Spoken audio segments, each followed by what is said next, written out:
Hey guys, welcome to the All Sports Pass Podcast North. My name is Eli, I'm your host, and welcome back to another video.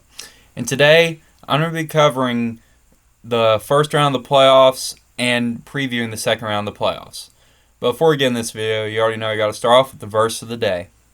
And today's verse comes from Psalm 37:7. It says, "Rest in the Lord and wait patiently for him. Fret not thyself because of him who prospereth in his way, because of the man who bringeth wicked devices to pass." And actually, I'll just read the next day. I'll just read the next two as well. So, verse of the day is Psalm 37:7-9. And cease from anger and forsake wrath. Fret not thyself in any wise to do evil. For evildoers shall be cut off, but those that wait upon the Lord, they shall inherit the earth. And before we get in this video, leave a like, subscribe for more high school football content. Without further ado, let's begin. So, first game was Carter at Greenville, and I have to say, unfortunately, this is, well, I kind of expected this. Unfortunately, just, say Greenville is a beast of a team, but we're going to talk about them more in a minute. But for Carter, unfortunately, this season just wasn't really their best, unfortunately, as they've struggled through some of these games, and there were some games where they were upset, like, of course, against Northview Academy, and of course, they then lost to Fulton, which, if they beat Fulton, they would have got the third seed, and they would have played Elizabethton, but unfortunately, it didn't work out in their favor. But hey, Carter, I think, is going to be back strong, and is going to be back strong next year, and I'm going to save this for the, probably for like the celebration stream maybe, to celebrate the season, which I still do not have a date on when I will do that.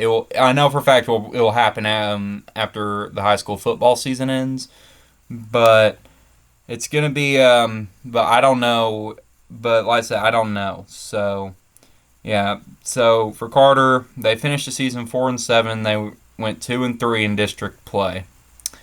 Yeah. And, yeah, so let's move on here. Northview Academy at Anderson County, and of course, same score, 56-7. I'm going to be honest, I expected Anderson County to win this one because Anderson County's been running over these teams like crazy. And Northview Academy really surprised me that they've not really been as strong as they were last season, and that's really what surprised me. And I honestly predicted that, I believe I had, like, early in the season, I don't think I said this on the video, but I think it was on the Gibbs one where I said that I had either Northview, Cherokee, or Sullivan East playing Gibbs this year.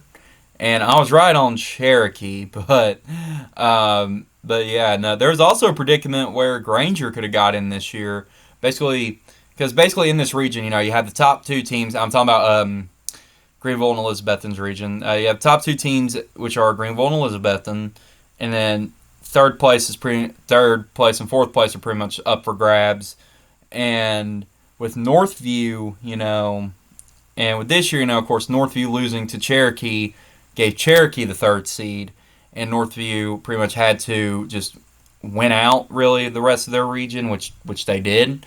And because of that, they got the fourth seed. And, yeah, now Northview, it's going to be interesting to see what they do next season.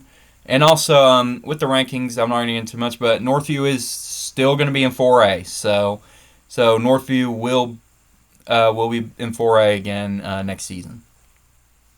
And for Anderson County, they're going to be playing Elizabethton, and we're going to actually talk about Elizabethton here in a minute.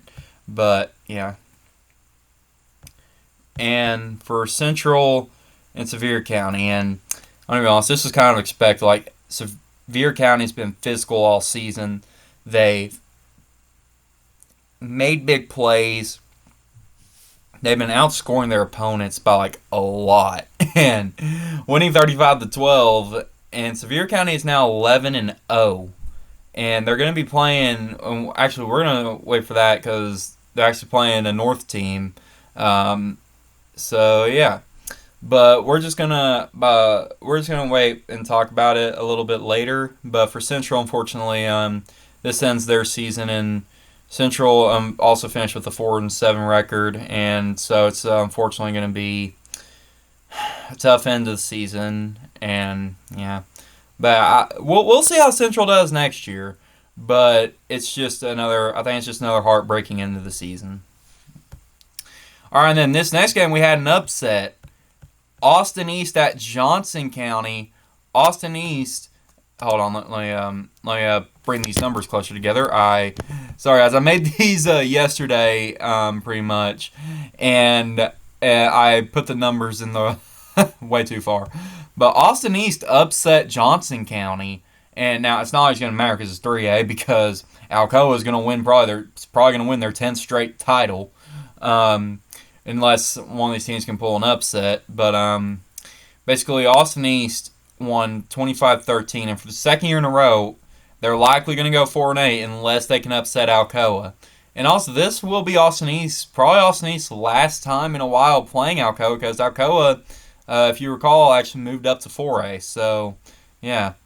But, however, it's going to be hard to see what 3A does now. I think 3A is going to be the talk now, because you don't know. Because I don't know who's going to be the next champion after this year if Alcoa makes it back. Yeah, but Austin East is actually going to be playing Alcoa, which we'll talk about here in a minute. But, hey, it was a good season for the Longhorns, and it just sucks to see them to lose in the way that they did, unfortunately. Yeah. And then Halls of Morristown West. This time, Halls is on the winning end. They beat Morristown West and are able to move on to the second round, where it's going to be a rematch against West. And also, speaking of, hey, oof, if you're watching this, you're in trouble. I'm just kidding, bro. I'm just kidding. The reason why I'm saying is this, because Oof pretty much took, he's the host of the West channel, and he pretty much took Halls from me this week. So, yeah. But I will say this, that to be honest, I honestly, I probably might have gave him that game anyway, because I actually have more games than he does, so I might as well, so it probably would have been best interest to just give him the Halls West game, which is actually the West channel game of the week, by the way.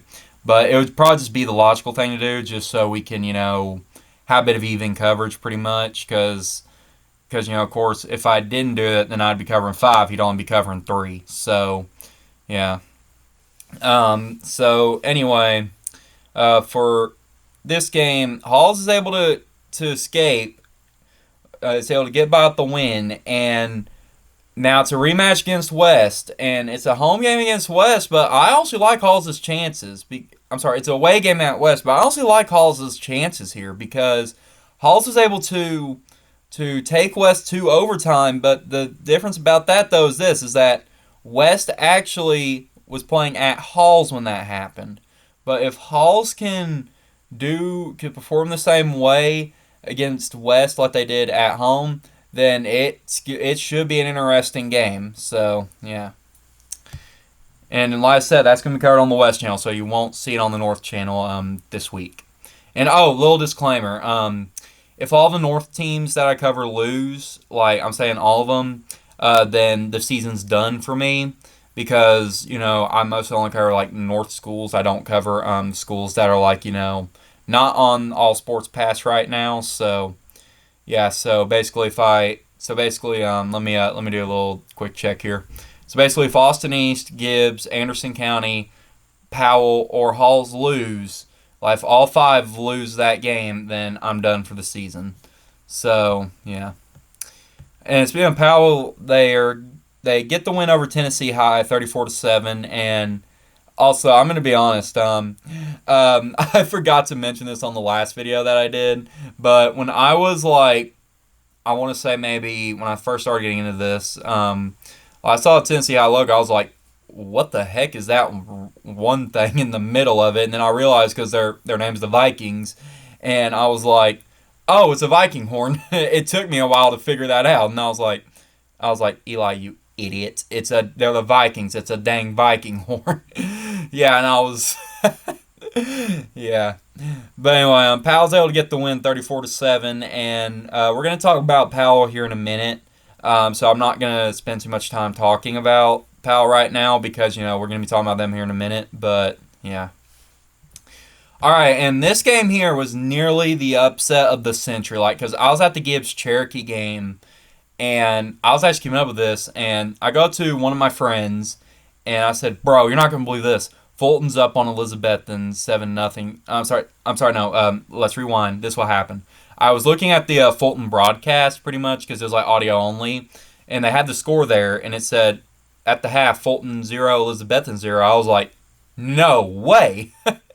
And because the reason why I was like Elizabethton's one of the top 4A teams in the state, and pretty much I go up to my friend and I say, "You're not gonna believe this. Fulton's up on Elizabethton 7-0 because they had just scored, and then they score again a few minutes later, 13-0, and then I was like, can Fulton pull it off? And unfortunately, it just didn't work out. Elizabethton came back and won, but still, that would have. Hey, Fulton, you could keep your head up because I've not really seen like a team that has been really able to hang with Elizabethton like pretty much in a while like that, to even be like ahead of them pretty much, and I'm not counting Greenville. I'm talking about I'm like teams from mostly our region. I'm sorry, from mostly like Region 2 of 4A. So like just depending. So Fulton, honestly, they can keep their head up because this was a near upset for the ages here. But if Fulton's able to pretty much do games like this, it's going to be able to see how they do next year. So, yeah.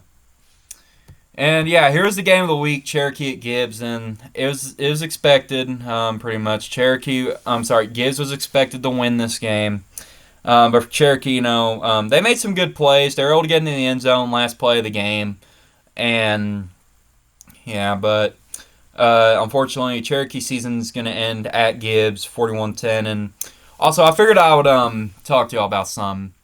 After the game, I went over to one of my friends from Cherokee, and I pretty much, went up there and said good game to him. And also when some of the players said good game, talked to him a little bit. And there's a reason why I did that, and it's sportsmanship. And sportsmanship, pretty much shows that, you respect your opponent.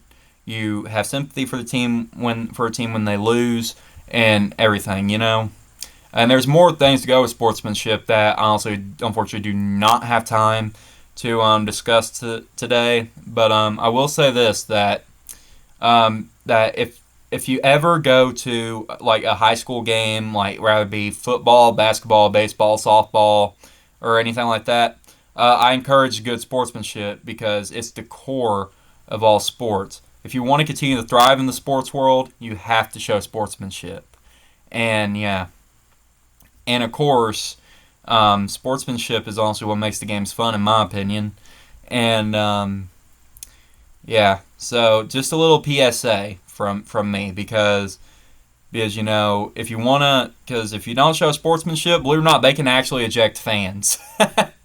And trust me, not only that, you also have to pay a fine and take a course. So I would not want to be ejected if I were you. Now, if you want to spend some money and just say you got kicked out of the game, I hope you're ready. I hope you're ready to go spend some money and take a course in order to come back. So, yeah, but hey, seriously, in all seriousness, please show some respect for each team. Yeah. But however, this was a pretty good game, and now Gibbs is going to be heading on to Greenville next week, and I'm sorry, this week's actually tomorrow, and yeah, so we'll see what happens there. And also, guys, for the playoffs, unfortunately, I've not really had time to really do other scores. So here's what I'm going to do. Just for this year, I'm not going to include the other score slide in the playoffs because I just haven't had enough time really to collect the other scores. So yeah. All right, here we go into week 12. I'm sorry, week 13, and yeah. So here we go. Austin East at Alcoa, and I will say this, that Austin East, this is their last year playing in Alcoa's region as Alcoa announced that they're moving up to 4A. And with Austin East, they could pull an upset, but also I think it's going to be highly unlikely because it's at Alcoa, and Alcoa is a powerhouse.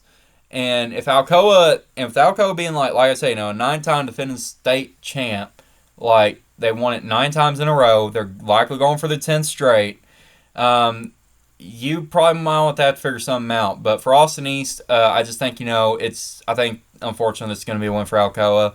Now, unless Austin East can pull off the upset, that'd be amazing because trust me, if here's the thing, this would be my reaction if I saw Austin East pulling off the upset. I would say, no way, we're gonna have a new champion.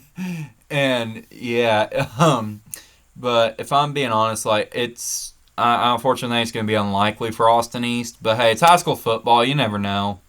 But it is gonna be a tough one for Austin East. So yeah. All right, like I said, we have Gibbs at Greenville, and this is actually the 3rd year in a row Gibbs will be traveling to Greenville. And let me tell you this, Gibbs has really, improved upon like each time they've been up there. Now, of course, I remember 2022 they lost 58-28, but that's not the bad part of it. They were down 58-7 at the half, and they're able to pick up 3 more touchdowns before the end of the game to make it 58-28. The next year they end up losing 42-0. But however, I think this Gibbs defense this year has been able to really this is probably one of the best Gibbs defenses that I've seen in a while. So it could be interesting to see what they do. But if I'm Gibbs, you got to try to keep, for like 2 notable players for Greenville, you got to keep Carson Quillen in the backfield. You got to keep Zane Anderson. You got to defend Zane Anderson very well, and you have to make the big plays. You have to make the stops. And if I'm the Gibbs offense, I'm doing everything I can to get into that end zone. Like, you got to take it maybe 1 yard at a time, and you got to try to get over that goal line. And in order to defeat a team like Greenville, you're going to have to play probably your best game of the year right here. And from what I heard from other players, Gibbs saying that they just got to play Gibbs football, and they think they'll be okay. So, and I think you've heard it on my interview videos from the last week. So, yeah. But hey, it's going to be hard to see what happens. All right, now I have Anderson County versus Elizabethton. And I will say this, that, I honestly would have, considered this game to be, it's likely going to be Anderson County winning. But I don't know, because Anderson County and Fulton was able to hang with Anderson County during that Anderson County game. But I think for Elizabethton, Fulton was pretty much able to get ahead of them. And so I think it could be a toss-up. But here's the thing. I'm going to do this. Toss-up, but I'm going to do a little bit of a little kind of like exception thing. Toss-up, but likely Anderson County winning. But you just never know, because these are 2 powerhouse teams. So you just never know. Yeah. All right. Time for our game of the week. Drum roll, please. Powell at Sevier County. And, Powell's a powerhouse right now. And, of course, if they didn't lose to West, then Powell would probably, actually, hold on. Yeah, that's right. Yeah, never mind. I think, that they probably would be able to play at home, but, wait, no, never mind. Sorry, I take that back. I'm naming another team. But anyway, Powell is going to be playing at Sevier County, and Sevier County is 11-0, like I said, and Powell hold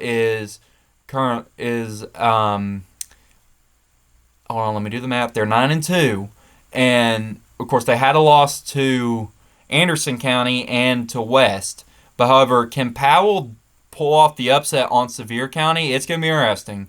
You got to I think you got to pretty much outplay Sevier County in all aspects, because they've been outscoring everybody like crazy. And for Sevier County, if you want to have a chance of your first title in 5A, you're going to have to get by Powell. And I think the winner of this game will be playing the winner of Halls and West. So of course you have that.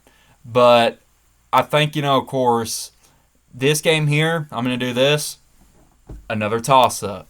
So, yeah, now, It's going to be a cool game. Rivalry Thursday is actually doing this game tomorrow.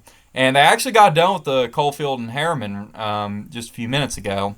But unfortunately, no, I'm not going to mention that score because like I said, I don't do other scores for the playoffs right now. But however, I think it's going to be interesting to see. I'm looking forward to this game right here. So that's what I got. And alright, that's all I got for y'all tonight. If y'all like this video, give it a like, subscribe for more high school football content. And also, guys, I cannot believe that we're nearly through the season. It just feels like yesterday, you know. Yeah, and also another thing on that live stream thing, I do, like I said earlier, I do plan on doing that in the after football season. And oh shoot, I just realized I forgot to do sponsors. Okay, so hold on, where are they at? There we go. So for Gibbs, they have PJ's Barbershop. They're located on 3544 Neal Drive, Suite 101, Knoxville, Tennessee 37918. Call Pam at 865. Call or text Pam at 865-548-0749 to schedule an appointment, or call or text Jackie at 865-243-5291 to schedule an appointment. And thank you to Sierra Lynn Photography. You can DM Sierra on Instagram to schedule a session at any of these accounts, Sierra_343 or SierraLynn.photos to schedule a session. And also for Carter, we have Bigs Only, an apparel brand, and they have good prices. So I recommend going and checking them out. Their website's right there. It's bigsonly.com. Thank you all for your continued support of All Sports Past podcast. And also, Bigs Only, this is actually their last time this season actually being on the show because they sponsored the Carter segment. So, yeah. And also, so that's going to do it for tonight. If y'all like this video, like I said, give a like, subscribe for more high school football content. Peace out, God bless, and good night.